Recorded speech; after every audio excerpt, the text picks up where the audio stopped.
Құрметті оқырман, Өмірай каналынан басқа да қызықты, әсерлі әңгімелерді тыңдағыңыз келсе, лайк басып, пікір қалдырып, тіркеле кетіңіз. Ержан көзін ашқанда өзін басқа әлемде жүргендей сезінді. Ең әуелі аппақ төбеге тесіле қарады.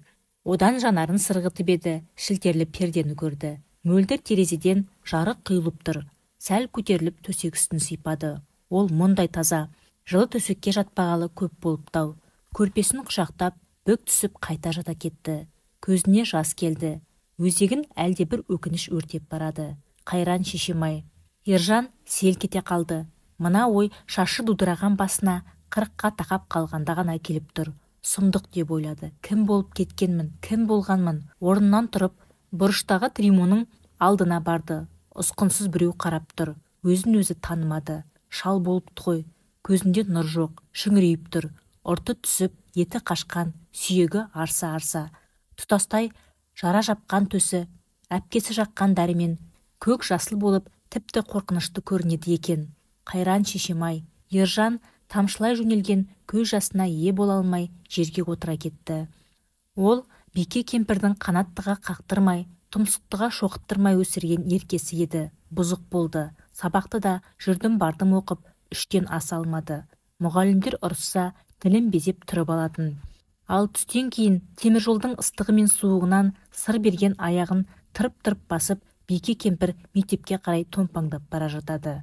Баласына тіл тигізген мұғалімге ұрсып, шаңын қағып алғаннан кейін ғана жаны тыныш табатын.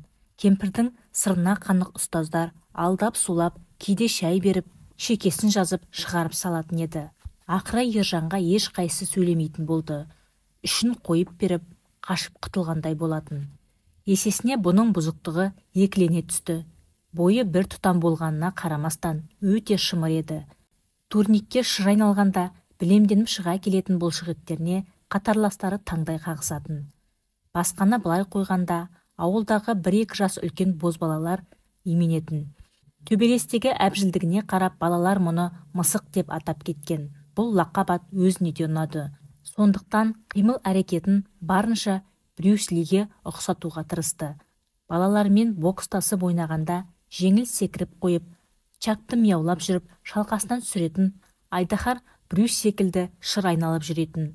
Мысықтың беделі 8 жылдық мектепті бітіргеннен кейін аспандады. Елден қалмайын деп түскен училищені орта жолдан қайырып, ауылға оралған бозбала той-томалақта жанжал шығармай қоймайтын. Ойбай, ана мысық солақайымен сақ еткізіп, дәулетті сылқ еткізіпті, Маратты бұрқ еткізіпті, деп тойдың ертеңінде ел шулап жүретін. Бұл масаттанады. Араққа үйірсектеніп, жасықтарды шишаға жүгірткеніне мәз болып жүргенде әскерге алынды. Армияда кавказдықтар көп болды. Егесе қалса, түгі түкірейіп, аузы көбіктеніп шыға келетін дәулердің ешбірі шынашақта Ержанға тіс батыра алмады. Жабыла тепкілесе де қайтпайтын. Өзіне ұрынғандарды солақаймен сарт еткізіп есеңгірететін. Шамасы жетпегенін орайын аңдып жүріп, түбі бір сылқита салатын қара қазақтан ақыры бәрі қаймықты. Өзге дұқтар пышылдап, еден жуып жүргенде, бұл гүжілдеген тауықтардың ортасында күжірейіп отыратын еді. Заман-ай, Ержан әскерді үнемі мақтанышпен еске алушы еді. Абырой беделі асқан кезеді ғой. Ол орнынан тұрып төсектің шетіне отырды. Кеудесіндегі жараны қолымен ақырын сипап көріп еді, суланып тұр екен. Әпкесі жаққан дәрінің әсері аз секілді. Әлде дерт асқынып кеткен. Қол тигені сол екен, мойнына дейін дуылдап сала берді. Адам қолының уыты қышыманы қоздырып жібергені. Ержан шыдамай 2-3 мәрте қасып жіберіп еді, кей тұстан шып-шып қан шықты. Қайран шешемай, не қызық көрдің? Бұл аз уақытта тосыннан келген екінші ойы еді. Рас деп ойлады Ержан. Не қызық көрді? Бұл Бике кемпірдің жалғызы емес, кенжесі еді ғой. Тұңғышы Мәдидің өмірі жындықханада өтті. Екінші ұлы Қази мен одан кейінгі Манаты ішкілікке құмар болып тұқымсыз кетті. Қазидың қайда қайтыс болғанын ешкім білмейді. Манат ауылда ішіп жүріп, бір жұтым бас жазарға жете алмай, көп қабатты үйлердің ауласында жан тәсілім етті. 5 ұлдың ішіндегі ел сүйенетін Қанат ағасы теміржолшы болып жүріп, пойыз астында қалды. жас қазанның ана қабырғасын қалай қайыстырғаны есінде. Көп жылаушы еді. Бірде мұны бауырына қысып: «Ержантай, ендігі үмітім сенде. Күләтай қызы ғой, күйеуге тиеді де кетеді», деп жылағанда көз жасы басына тырс-тырс тамып еді. Ержан қос қолымен самайын сығымдады. Қызға сенімсіздікпен қарайтын қазақы мінезай. Қазір Ержанды ойлап шыр-пыр болып отырған осы Күләтай әпкесі емес пе? Міне, күйеуінің қабағынан ықпай, мына жүрісі болмайды деп ұрсып, қапшағайға әкеліп жуындырып, үстіне таза киім ілгеніне 3-ші күн екен. Ержанның басы сырқырап сала берді. Сонда мұның ес жиып, санасы оянуға 3 күн керек болғаны ма? Қандай санасыз болып кеткенмін. Ержан тұрып, бөлме ішінде ары-бері сенделіп жүрді. Көзден аққан жасты сүртпеді. Әскерден оралғаннан кейін оқаланған, қызыл-жасылмен өрнектелген, аксельбанты салақтаған киімін шешпей біраз жүрді. Қошемет көркі бөтелке ақаңнан алып отырып, әр жерде әңгіменің тиегін ағытумен болды. Әскерден оралған өзге жігіттер қосыла лепірсе, бұл жақтырмай қалатын. Ақыры төбелеспен тынады. Әрине, Ержан жеңеді. Бұдан кейін оның әскерде полк ұстағанына сенбей көр. Көп өтпей мысықтың кавказдықтарды қалай жапырғанын ауылдағы кішкентай балаларға дейін жаттап алып еді. Бике кемпір 5 ұлдан қалған жалғызына ләм демейтін. Шай үстінде 1-2 мәрте жұмыс жайлы айтып еді. Бұл істейміз ғой деп бұрқ етіп тұрып кеткен. 1 жылдан кейін елдің пыш-пышы көбейгенін байқап, заводқа жұмысқа орналасты. Бірақ мандытпады. Баяғы әскердегі мінезі оңдырмады. Цехтағылар жұмыс үстінде күректі әперіп жіберші десе бәлеге қалатын. «Не, чимон таптың ба?» деп тап береді. 2-3 адамның тұмсығы қанағаннан кейін зауыт басшысы Тілек жұмыстан шығарған. Өзі үйге келіп шешесінің алдынан өтті. «Әй Тілек, ағайындығың бар ғой, жиенсің, осы бала жүре берсе болмай ма?» деп Бике сөз бастап еді. Тілек: «Апа, ренжімеңізші, не бұл, не мен сотталып тынамыз. Коллектив мезі болған, қарсы. Теміржолға сөйлесіп көрмесеңіз», деп бірден елікпейтінін байқатты. Болар, пенсияға қарап қаламыз деп айтып жатқаным ғой», деп шешесі күмілжіді. «Ренжімеңіз тәте», деп Тілек есіктен шығып кеткеннен кейін бұған қараған. «Мен еш нәрсеге шапқыла беретін чымома едім, тапқан екен». Едірейіп шыға келген ұлына Бике кемпір ләм демеп еді. Осыдан кейін самайын саудалап жүріп, оны теміржолға тұрғызған. Ол жерді де жарытпай, 6 айдың шамасында жұмыстан шығып қалды. Аяғы баяға арақ пен төбелес. Бір күні 2-3 жігітпен ішіп, жұмыстан шығарып жіберген мастерді боқтап отырғанда, түске келетін қойды күтуге шыққан Шымберген қария қастарына келіп еді. «Әй иттер, тал түсте мыналарың не? Кенезелерін кеуіп бара жатыр ма?» деп зілсіз сөйлеп кең-кең күлген. «Ана сенің бауырың жұмыстан шығарып жіберді, әкең», деп Ержан арс етті. Өмір бойы теміржолшы болған Шекең сол кезде бұған ойлана қарап тұрып: «Обалай, обалдарың әкелеріңе» деген болатын. «Әкемде шаруаңыз болмасын». Шаламас Ержанның шаптыққанын көріп қария жөніне кеткен. Шекең жаңағы сөзді неге айтты? Ержан әлі бөлме ішінде сенделіп жүр. Бір бұл емес, әкесі жайлы ел аузынан жылы сөз естімепті. Бірде көршісі Бақыт апада: «Ой, аға тым қатал еді ғой, тәтені қат тұратын» деп қалған. Ағасы Мәдидің жасынан жындыханаға түсуіне сол соққылар әсер еткен көрінеді. Әкесін баланың ауру болғаны да тоқтатпады. Ішкен сайын: «Жынды тудың» деп әйелін тоқпақтай береді екен. Сөйтіп жүргенде Қази дүниеге келген. Одан кейін Манат. Ержан есікті ашып қонақ бөлмеге шықты. Тым-тырыс. Үстел басында кішкентай Жанар тыныш қана сабақ оқып отыр. Өзге қыбыр сезілмейді. Әпке жездесі жұмыста секілді. Ержан үнсіз Жанардың қасына барып басынан сипамақ болған. Қыз қашқақтады. Ержан ұға қойды, жиркенеді. Ержан өзінің қара жапқан кеудесіне ызалана бір қарап, қайта түпкі бөлмеге кіріп кетті. Осы жара үшін оны ауылдағы жастар Қотыр Ержан деп атап кетті. Кейін Ержаны да түсіп қалды. «Әй Қотыр, жүр» деп шиша ұстағанның соңына намыстанбай-ақ ере беретін. Ержанның тісі шықыр еді. Қу арақ. Шешесі көп айтатын сөз есіне түсті.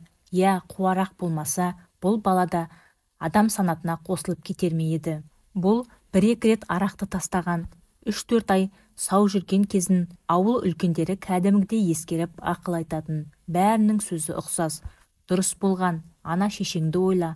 Байғұс, не қызық көрді дейсің, дейді Ержан. Иә, сол үшін қойдым ғой енді, деп құтылатын.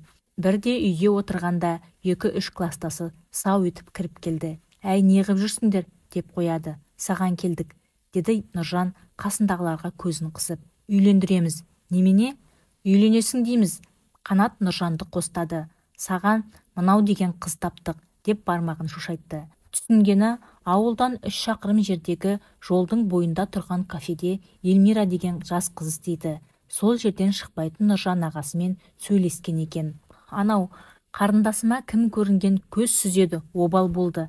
Жақсы жігіт болса қосып жіберер едім, депті. Бұл бірден Ержанды еске алған.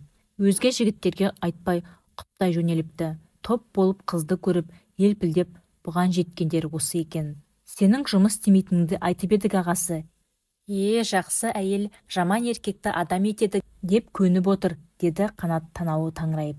Қысқасын айтқанда мәселе шешіліп тұр. Барып қызбен танысып алып кету керек. Бүгін алып кетсек те разы. Құдалық анау-мынау кейін.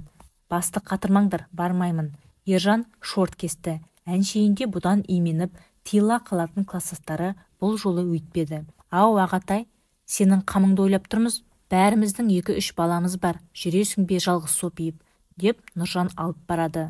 Қой дедім ғой саған, Ержан қабақ шытты. Осы кезде есік ашылып, шешесі кіріп еді. Аналар жамырап кемпірге лап қойған. Апа, мынау адам болмайды, дайын қыздан бас тартып тұр. Апатаяу келін ұстап, қолды жылы суға малатын уақытыңыз келді. Әуелде, не дейді құрсын, деп абдырап қалған шешесі мәселеге қаныққан соң. Әкелсеңдерші, қашанғы өстіп жүремін, деп орамалының ұшымен көзін сүрткен болатын. Ержан анасының сөзінен асалмады, бірақ қызға бармады. Нұржандар өздері әкеліп үйге түсіріп берді. Жап-жас үріп ауызға салғанда Эльмира үйге кіріп келгенде Ержанның есі шығып еді. Дәл мынадай сұлуға қолым жетеді деген ой 3 ұйықтаса түсіне кірмеген. Ортадан сәл биік бойы бар, қыпша бел, аққұба қыз екен. Келінді арғы бөлмеге өткізіп, өздері оңаша шыққанда ризашылықпен достарын қайта-қайта құшақтай берген. Аз уақыт ішінде көрші қолаң, алыс ағайын ағылып, құтты болсын айтысып, жүдеу шаңырақ шаттыққа толып еді. Орамалы иығына ысырылып, шашы қобыраған анасының бұлай бақыттан бал бұлжанғанын Ержан ешқашан көрмеп еді. Айналайындар-ай, рахмет, айтсын деп амандасқан қонақтардың қолын сүйіп, есі шығып жүр. Ержанның жағдайын жақсы білетін ауыл жігіттері жұмылып, бірі картоп, бірі май, бірі арағын әкелеп, сол күні ақ қуаныш шағын тойға ұласқан. Бике кемпірді құрметтейтін ауылдастар бір-бірден киіт ақша қосып, құдалықтың да қамын түгендеп тастады. Бәрінен хас сұлуға жар болған Ержан мәз еді. Ол төсек салқындығын алғашқы түні ақ сезді. Эльмира тым суық. 2-3 түннен кейін жүрегім айныды деп, мұны мүлдем жанына жолатпай қойды.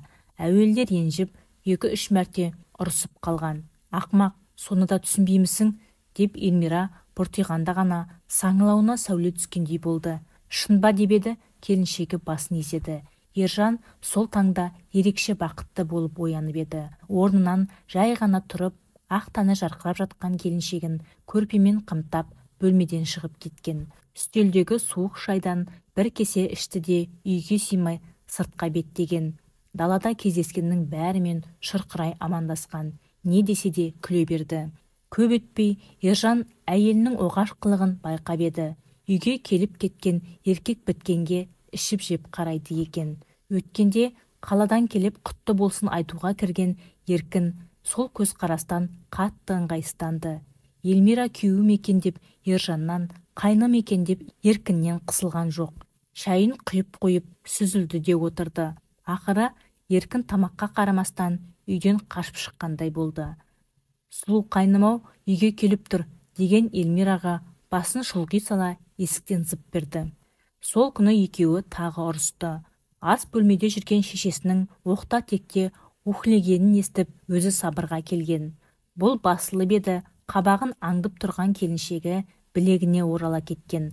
Жүр ұйықтайық, маған көп ұйықтау керек, деп қиыла қарады. Тым сұлу еді, сайтан алғыр. Бір айдан кейін Эльмираның құрсағы домаланып шыға келді. Шер тиіп тұрмаса да дұрыстап қараған адамға байқалады. Ержан мәз болғанымен шешесінің қабағы тұнжырай берді. Келінімен бірге отырып шай ішпейтін болды. Бірде Эльмира дүкенге кеткенде мұны қасына шақырған. Ержан, ел аузы қызып тұр. Көшеде жүруден қалдым, деді қасына отырған мұның қолын ақырын сипап. Бұл түк түсінбей бетіне қараған. Келіннің іші шертиіп бара жатқанын әйелдер өсектеп жатыр. Сен естіп шала бөлінбесін деп айтып отырмын, құлыным. Өсектегені несі? Енді босаға аттағанына бір ай. Ішінде 3 айлық баласы бар. Анасы жерге қараған. Қандай 3 айлық? Ержанның биіктен құлап бара жатқандай басы айналып, арқасы мұздап сала берді. Бұл тым аңғал екен-ау. Сабыр балам, жарасып кетсеңдер болғаны. Балада не кінә бар? Бағыңды ашса жарар еді. Шешесінің иегі кемсеңдеп сала берді. Сонда сіз маған? Ержан тұтығып қалған. Тұрмаймын, кетсін. Шешесінің алдында өстіп жұлқынғанымен Эльмираға ештеңе дей алмады. Ол дүкеннен оралғанда аналы балалы екеуі түк болмағандай кейіп танытқан. Жарасып кетсек болғаны деген ой Ержанның тілін байлады. Өстіп тағы бір ай өтті. Бекенің жылмың келіні жайлы сөз гулеп кетті. Бұны бұлай қойғанда шешесі де үйден шығудан қалған. Тек Эльмира сыр бермеді. Жайнан қағып көшеге шығып кетеді. Дүкенге барып келеді. Бір күні кешкісін ұзақтау жоғалды. Қарны шертиіп жүріп, бір жерде құлап қала ма? Баршы, деп шешесі жұмсаған соң сыртқа шығып еді. Подъезд алдынан келіншегін байқамады. Полеттің қорабынан бір шылым алып, ерніне қыстыра бергенде анадайда тұрған Аудиді байқады. Ішінде шамы жанып тұр. Жарық әлсіз болса да Ержан іштегілерді анық көрді. Эльмира мен ағасы. Ержан қайта подъезге кіріп кетті. Сәлден кейін Эльмира келді. Ағаң неге кірмеді?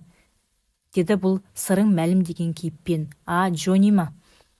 Бұлар келін түсіргенде қуғыншы болып келіп, ертеңінде төрде отырып, жамбас мүжіген семіз сарының есімі Жәнібек еді. Былайғы жұрт Джони деп атайды. Шешесі кейін құдалыққа барғанда, оның Эльмираға еш туыстығы жоғын, тек қамқор болып жүрген ауылдасы екенін айтып келген.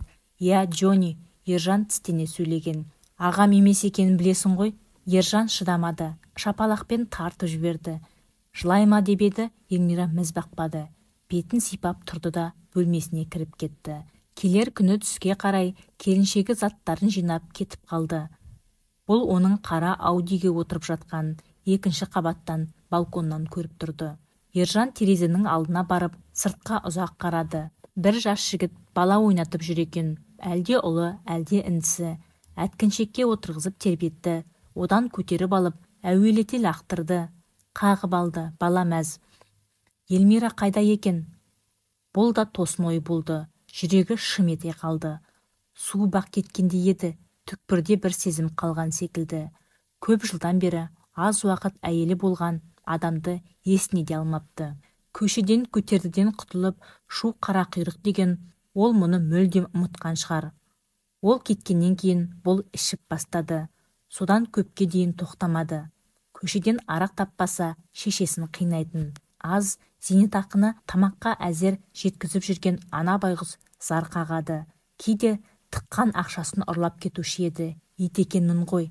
Ержанның жүрек тұсы тағы шым ете қалды. Бірде түс әлпетінде оянып, орнынан сүйретіліп әзер тұрған. Кіммен ішті, үйге қай кезде кірді, есіне түсіре алмады. Аяғын ілби басып, ас үйге барды.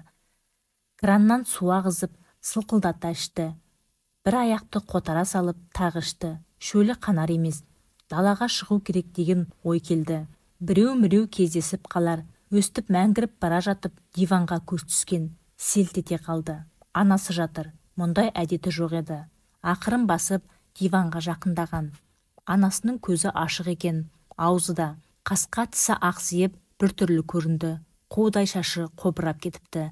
Мама деген даусы дірілдеп. Мама. Шешесі тіл қатпағаннан кейін Ақырын иығын түртіп көріп еді, денесі тас секілді қап-қатты. Шоршып түскен, жалаң аяқ күйі далаға жүгірді. Бақыра жылаған күйі подъездің алдына отыра кеткені есіне түсті. Талып қалыпты. Жедел жиналған жұрт хабар бергеннен кейін фельдшер келді. Марқұмның қолын ұстап көріп, таңға жуық қайтыс болған, жүрегі қысылса керек, әттең біреу дер кезінде дәрісін берсе, деді де уқалап көзін жабуға кірісті. Шарасынан шыға жаздаған көз жабылмаған соң темір тиын салып бастырып қойды. Молда шақырыңдар. Ағайыннан айналайын. Ержан ауыр күрсініп, шекесін мұздай шыныға басып, көзін жұмды. Ағайын ауыл болмаса, бұл шешесін де көме алмас еді-ау. Жаназа шығарған молда, ақы иесі кім дегенде, мен деді егі кемсеңдеп. Қарызы болса қайтарамысың? Қайтарамын. Анасының қарызы қалды ма екен? Қайтармадым ғой. Ержанның өкіріп жылағысы келген.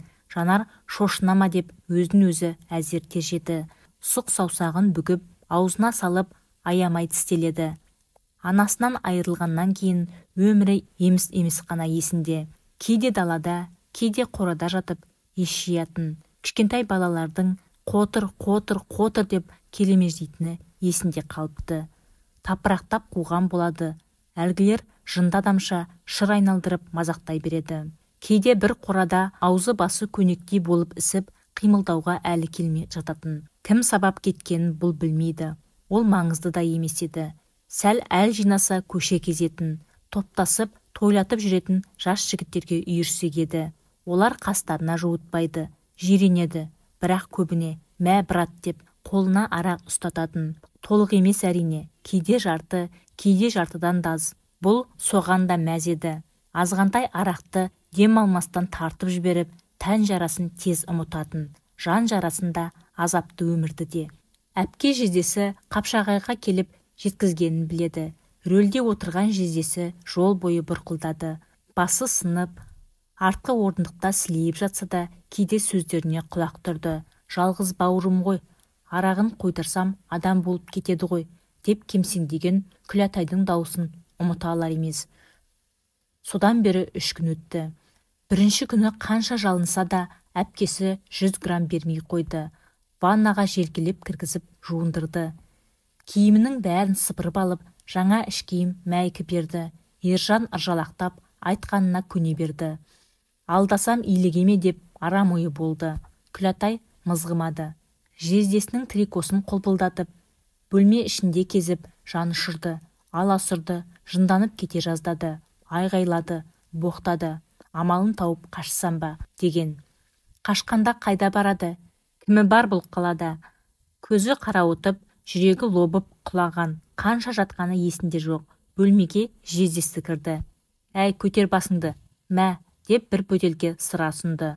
Бұл бас салып, басына бірақ төңкерген. Шекесінен шып-шып тер шығып, жаны балқыды. Денің дұрыс па? Неге бересің? Әпкесінің ашулы даусы естілді. Өлтірейін деп бедің? Пахмел деген жаман үзіліп кетеді. Жездесі гүжете түсті. Бәрібір адам болмайды. Ержан шаң-шұң дыбыстарды елемеді. Ол үшін мына жалғанда жездесінен мейірімді жан жоқ еді. Екінші күні ары-бері сенделіп жүргенде қойған. Күләтайдың алдына барып мөлие қарайды. Шыда, Ержан, шыда. Ол тағы сенделеді, тағы келіп мөлиеді. Қарашы, деді жездесі. Тура бұралқы ит секілді болып кеткен. Жуынды сұрағандай мөлиеді. Құрсын, Күләш, берші 100 грамм. Тыныш отыр, бір апта ішпесе қойып кетеді. Кішкентайында Ержан намысқой болатын. Өзің біл, ең құрығанда ана бөлмеге кіргізші, жапасы жұғып жүрер. Содан кейін Күләтай мұны бөлмеге алып кірді. Жарасы жұғады демеді. Құшақтап, бауырына қысып отырып, ұзақ сөйледі. Көк нәрсіз қалған апиыншыдай аласұрған Ержанға сол сөздер сабыр сыйлағандай болды. Бойын қыздырып, құйқасын шымырлатты. Ержантай, ішпеші жаным. Бір әулеттен қалған жалғыз тұяқсың ғой, ішпеші. Беке анамыздың атынан жалынайын, ішпеші ботам. Есіңде ме? Анам кенжетайым жейді деп саған бөлек тамақ әзірлеуші еді ғой. Кәмпит тығып қоятын. Маңдайыңа шыбын қондырмай бақты ғой күнім-ау. Адам болсаңшы. Бір баласының рахатын көре алмай, азаптан көз ашпай кетті ғой ол бейбақ.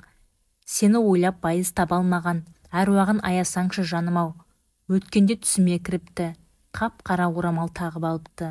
Сенің мына күйіңнен алып, о дүниеде де тыныштық таба алмай жүр ғой. Маған ренжіп, теріс бұрылып кетті. Менің қолымнан не келеді? Күлетайдың ыстық жасы бетіне тырс-тырс тамды. Бауырына балаша тығылып отырып, анасын еске алды. Бойы балбырады, көзінен жас парлады. Ара ғазабы ұмытылғандай. Анасы маңдайынан сипағандай болды. Әлде Күлетай ма? Ұйықтап кетіпті. Ержан жұтынды. Бүгін қай күн, қай ай, қай жыл?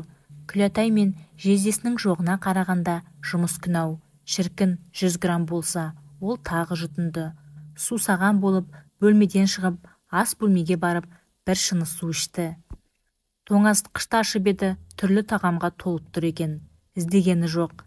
Жаба салды. Өзегі өртеніп, дерті қозды. Жалма-жан ескі сервантқа барып, 1-2 суырмасын тінтіген. Не іздеп жүрсіз? Шошып кетті. Жанар дәл қасына келіп бажырая қарап тұр екен. Кіп-кішкентай болып, дауысының зәрлісін қарашы. Бұл үндемеді. Қыздың құлағындағы алтын сырғаға тесіле қарап тұрып қалды. Сосын дәлізге беттеген. Шыға алмайсыз. Мамам сыртымыздан кілттеп кеткен. Ержан еденге отыра кетті. Кеудесі жалаңаш екені есіне түсті. Жараны қырнаған соң мәйкісін шешіп тастап еді. Мына сұрыммен қайда барамын, бірдеңе киейін деп ойлады. Бірақ орнынан қозғалмады. Көз алдына молда келді. Тым сұсты. Қарызын қайтарамысың, дейді. О дүниеде тыныштық таба алмай жүр. Әруағын аясаңшы, деген Күлетайдың дауысы келді құлағына. Мама, маматай, кешірші. Ержан еденде бүк түсіп өкіріп жылады. Жан дүниесін шаңға көмген аласапыран құйын өксікпен бірге сыртқа шығатындай өңешін соза өксіді. Дәліздің еденін тоқпақтап, қабырғаны тепкілеп ұзақ еңіреді. Бір мезетте сүйретіле тұрып, жуынатын бөлмеге кіріп кетті. Пәтер ішінен айға естілгеннен кейін есікті ұрғылап, аша алмаған көршілер Күлетайға қоңырау шалған. Ол алып ұшып тез жетті. Үйге кіре сала іздегені Жанары болды. Қызы оңған шүберектей болып, кресло үстінде бүрісіп отыр екен. Есі шығып кетіпті. Өзін құша кетіп. Не болды, Ержан көкең бе? Ол қайда? Деген шешесіне жуынатын бөлме жақты нұсқаған. Іштен ілініпті. Бірақ жұлып есікті ашқан Күлетай селтиіп тұрып қалды да шыңғырып жіберді.